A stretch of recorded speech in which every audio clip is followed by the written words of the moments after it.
그 끔찍한 장면이요. 카메라가 꺼진 뒤 대기실에서 따로 촬영된 거였습니다.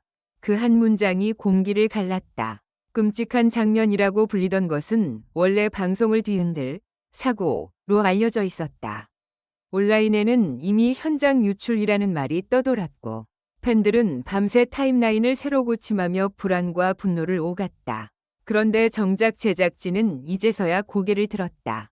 그리고 말한다. 별표 방송된 장면이 아니라 카메라가 꺼진 후에 대기실에서 추가로 찍힌 영상 별표이었다고. 문제는 그 다음이었다. 대기실은 무대 밖이다.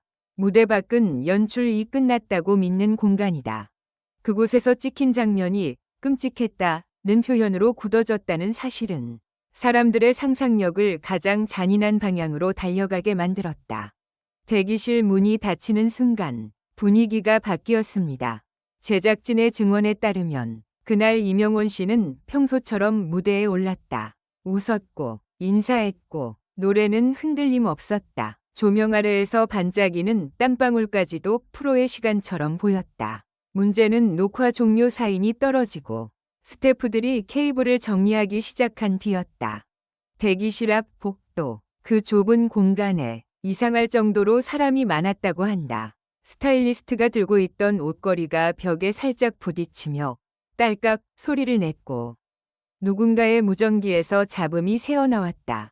그리고 그 순간 대기실 문이 닫혔다. 밖에 남은 스태프는 서로 눈을 마주쳤다. 왜 문을 잠갔지? 안에 카메라 켜져 있어? 방금 PD님이 추가 촬영이라고. 누군가는 그저 리액션 컷이나 인터뷰 정도를 떠올렸을 것이다. 하지만 몇 분 뒤 복도에 있던 공기는 완전히 달라졌다. 대기실 안쪽에서 들려온 소리가 있었다. 누군가가 숨을 크게 들이쉬는 소리, 의자가 바닥을 스치는 소리, 그리고 짧고 날카로운 침묵. 침묵은 때때로 비명보다 더 무섭다. 그 영상, 원래는 폐기할 생각이었습니다. 가장 충격적인 대목은 여기서 나온다. 제작진은 처음부터 그 추가 촬영분을 별표 방송에 쓰지 않을 계획 별표이었다고 말했다. 그러면 왜 찍었을까? 한 제작진은 손바닥을 비비며 스스로도 납득하기 어려운 표정으로 말했다. 예능이잖아요. 진짜 순간을 잡고 싶어하는 욕심이 늘 있어요. 무대에서 내려온 직후 숨이 가쁘고 감정이 풀려서 그때 나오는 말들이 더 솔직하니까요. 그 솔직함이 그날은 끔찍함으로 바뀌었다는 뜻일까?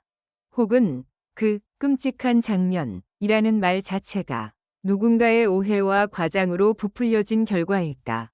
하지만 이미 소문은 달리고 있었다. 이명원 씨가 대기실에서 무언가를 했다. 누군가가 울었다. 제작진이 말렸다. 대기실에만 있던 카메라가 모든 걸 찍었다.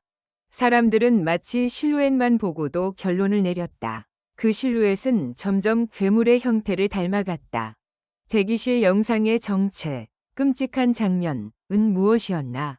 제작진이 밝힌 진실은 의외의 방향으로 흘렀다. 문제의 장면은 폭력도 스캔들도 아니었다. 적어도 제작진의 말로는 그렇다. 그 장면의 핵심은 연출된 공포였다.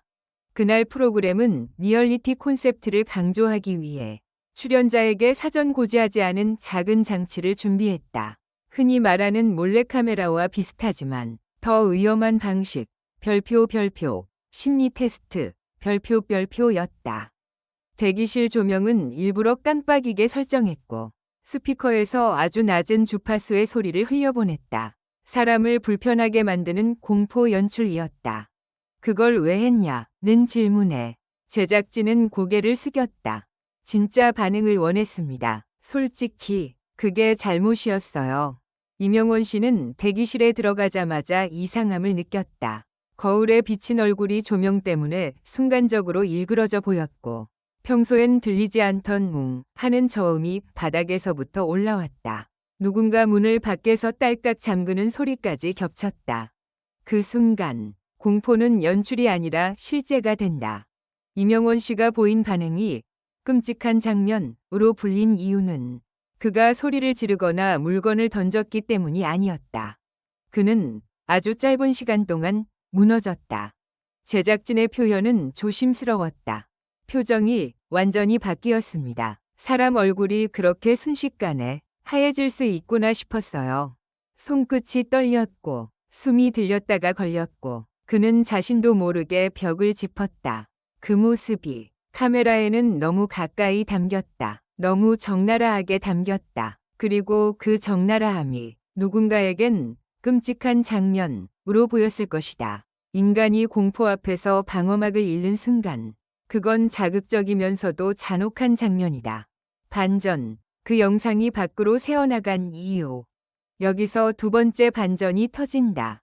대기실 영상은 원래 내부 서버에만 저장됐다. 외부 유출은 불가능한 구조였다. 그런데 어떻게 유출이라는 말이 돌았을까? 답은 허무하게도 사람이었다. 편집 백업을 맡았던 스태프가 새벽에 파일을 정리하다가 같은 폴더에 있던 메이킹 하이라이트 파일과 섞어 외부 공유 링크를 잘못 보낸 것이다. 단 한 번의 클릭, 단 한 줄의 실수. 그 실수는 밤새 수만 개의 분노와 상상력을 만들어냈다. 제작진이 뒤늦게 그 영상은 폐기할 생각이었다. 고말한 이유도 여기 있었다. 사건이 커지기 전 이미 내부에서는 결론을 내린 상태였다는 것이다. 이건 쓰면 안 된다. 누구에게도 도움이 안 된다. 하지만 세상은 폐기된 영상을 더 잔인하게 소비한다. 보이지 않는 것이 가장 자극적이니까. 이명원 씨의 선택, 아무 말도 하지 않겠습니다. 위위미. 가장 불길한 침묵은 이명원 씨 측의 반응이었다. 그는 장문의 해명도, 분노의 글도 올리지 않았다. 대신 짧은 한 문장만 전해졌다고 한다. 저는 아무 말도 하지 않겠습니다. 사람들은 그 문장을 두고 또 갈라졌다. 인정하는 거 아니야? 법적으로 대응하려는 거겠지? 아니, 그냥 더 커지는 게 싫은 거야. 그러나 제작진은 전혀 다른 장면을 말했다. 대기실 촬영 직후 이명원 씨는 문이 열리자마자 가장 먼저 스태프에게 사과했다고 한다. 제가 놀라서 죄송합니다. 제가 더 조심했어야 했는데. 그 사과가 더 충격적이었다. 놀란 사람에게 왜 사과를 받는가? 그 질문이야말로 제작진이 가장 피하고 싶은 질문이었을 것이다. 결론, 진실, 이 충격적인 이유는 사건이 아니라 방식이다. 이번 논란의 핵심은 누가 나쁘냐가 아니다. 사람의 취약한 순간을 콘텐츠로 만들려 했던 방식, 그리고 그 방식이 실수 하나로 세상에 흘러나오며 누군가의 이름을 먹잇감으로 바꿔버리는 과정이 충격적이다.